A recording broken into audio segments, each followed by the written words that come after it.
Hello and welcome to Bible Bedtime. My name is Dana and I am your host.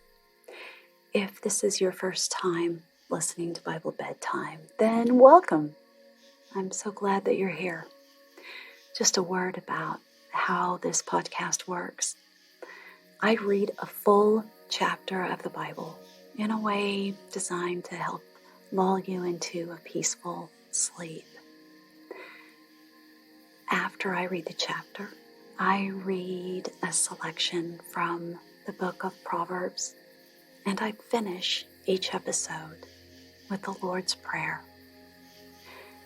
Now, this is season 3, episode 182, and in this third season, I've been reading the third chapter of the Old and New Testaments.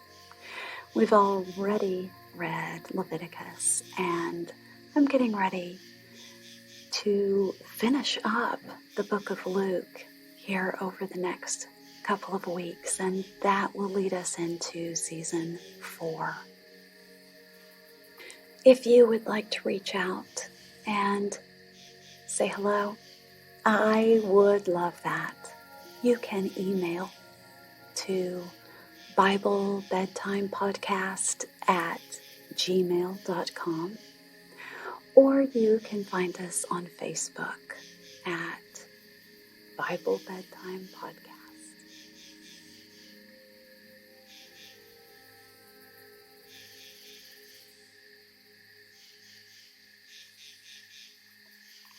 I would particularly love to hear from you. If you have any thoughts, ideas, opinions about how I should prepare for season 4 of Bible Bedtime now, my intention at this point is to continue as I have done with reading the 4th chapter of the Old and New Testaments. I will likely continue reading selections from the book of Proverbs. And of course, I would love to be consistent in finishing each episode with the Lord's Prayer. But are there other things that you would like to hear? I had one listener ask if I would consider reading people's favorite Bible verses. I think that's a fine idea. Let me know what you think. I appreciate you very, very much. Now, I am going to read Luke 20 tonight. But before I do, I'd like to take a moment to remind you that it is time to end your day. It's time to turn off any lights that are on that will distract you or keep you awake. Put away the electronics. Get comfortable. We all have those 1 or 2 favorite sleeping positions where we just feel cozy and warm, but not hot, just perfect. Find that place right now and relax and think about how lovely it is to end your day in peace. Now, as we do in each episode, let's take 3 deep breaths. 1, 2, and 3. Excellent. Luke 20. One day, as he was teaching the people in the temple courts and preaching the gospel, the chief priests and the teachers of the law, together with the elders, came up to him. "Tell us by what authority you are doing these things," they said. "Who gave you this authority?" He replied, "I will also ask you a question. Tell me, John's baptism, was it from heaven or from man?" They discussed it among themselves and said, "If we say from heaven, he will ask, 'Why didn't you believe him?' But if we say from men, all the people will stone us because they are persuaded that John was a prophet." So they answered, "We don't know where it was from." Jesus said, "Neither will I tell you by what authority I am doing these things." He went on to tell the people this parable. A man planted a vineyard, rented it to some farmers, and went away for a long time. At harvest time, he sent a servant to the tenants so they would give him some of the fruit of the vineyard. But the tenants beat him and sent him away empty-handed. He sent another servant, but that one they also beat and treated shamefully and sent away empty-handed. He sent still a third, and they wounded him and threw him out. Then the owner of the vineyard said, "What shall I do? I will send my son, whom I love. Perhaps they will respect him." But when the tenants saw him, they talked the matter over. "This is the heir," they said. "Let's kill him, and the inheritance will be ours." So they threw him out of the vineyard and killed him.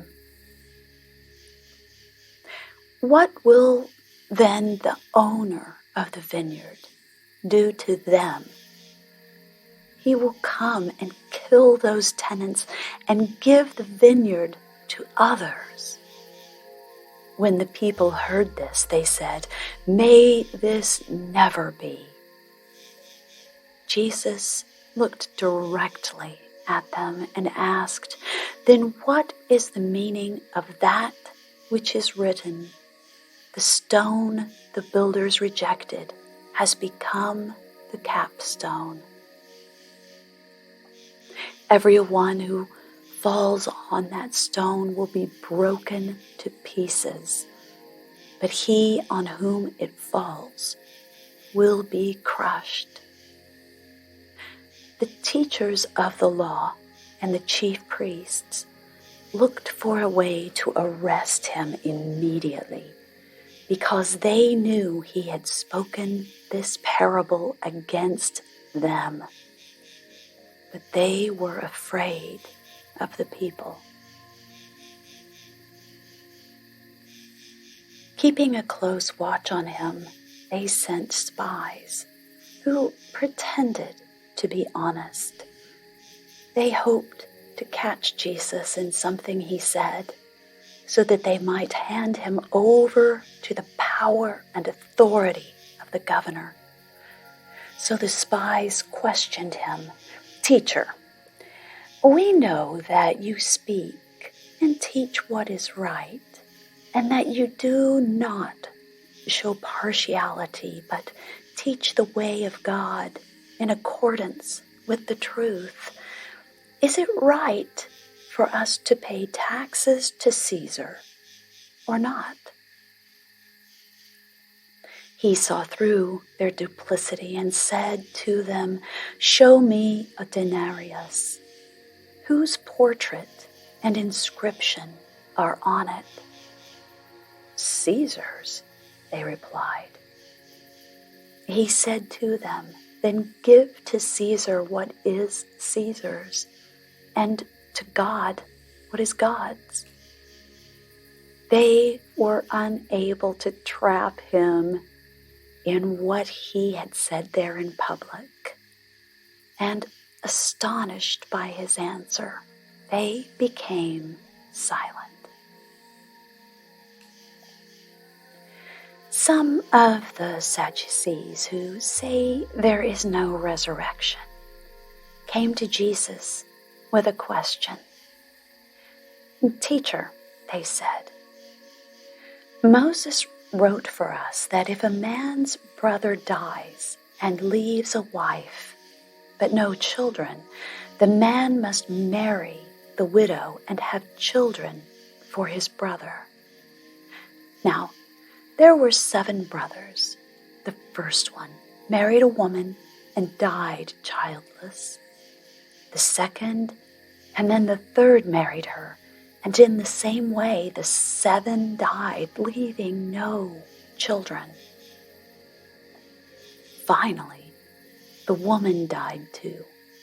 Now then, at the resurrection, whose wife will she be, since the 7 were married to her?" Jesus replied, "The people of this age marry and are given in marriage, but those who are considered worthy of taking part in that age and in the resurrection from the dead will neither marry nor be given in marriage. And they can no longer die, for they are like the angels. They are God's children, since they are children of the resurrection. But in the account of the bush, even Moses showed that the dead rise, for he calls the Lord the God of Abraham and the God of Isaac and the God of Jacob. He is not the God of the dead, but of the living, for to him all are alive." Some of the teachers of the law responded, "Well said, teacher," and no one dared to ask him any more questions. Then Jesus said to them, "How is it that they say the Christ is the son of David? David himself declares in the book of Psalms, 'The Lord said to my Lord, sit at my right hand until I make your enemies a footstool for your feet.' David calls him Lord. How then can he be his son?" While all the people were listening, Jesus said to his disciples, "Beware of the teachers of the law. They like to walk around in flowing robes and love to be greeted in the marketplaces and have the most important seats in the synagogues and the places of honor at banquets. They devour widows' houses and for a show make lengthy prayers. Such men will be punished most severely."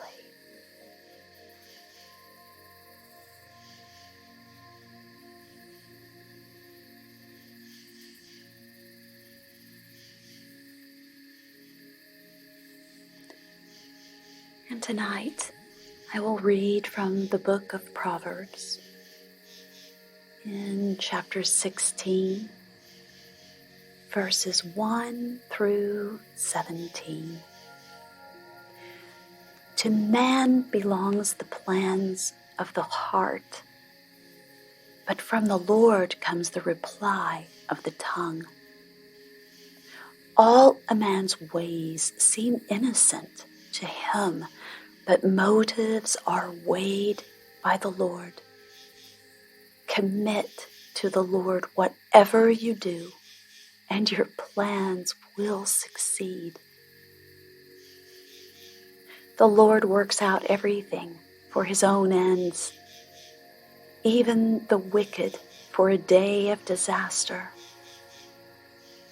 The Lord detests all the proud of heart. Be sure of this, they will not go unpunished. Through love and faithfulness, sin is atoned for. Through the fear of the Lord, a man avoids evil. When a man's ways are pleasing to the Lord, he makes even his enemies live at peace with him. Better a little with righteousness than much gain with injustice. In his heart, a man plans his course, but the Lord determines his steps.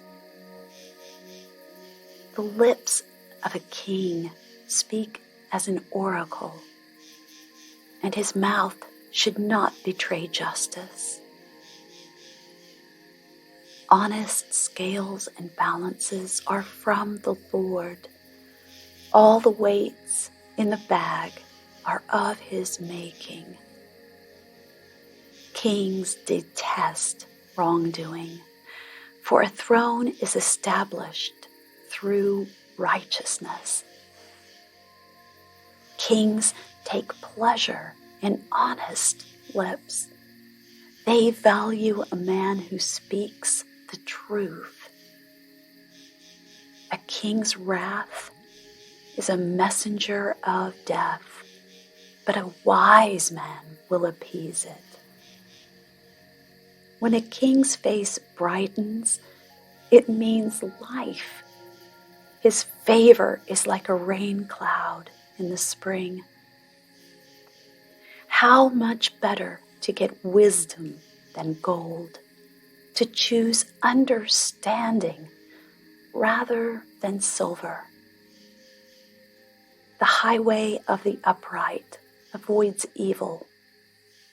He who guards his way guards his life.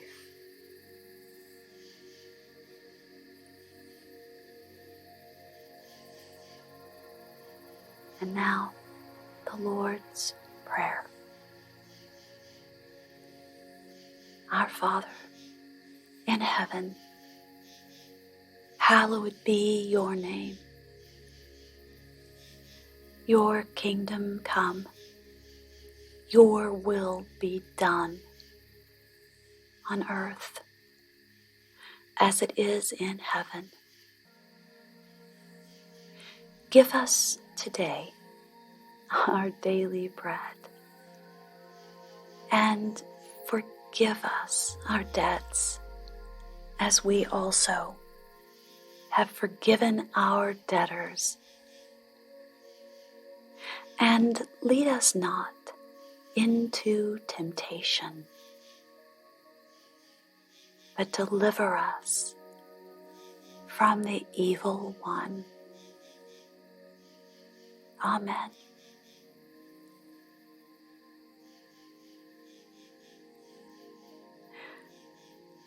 I hope you have sweet dreams.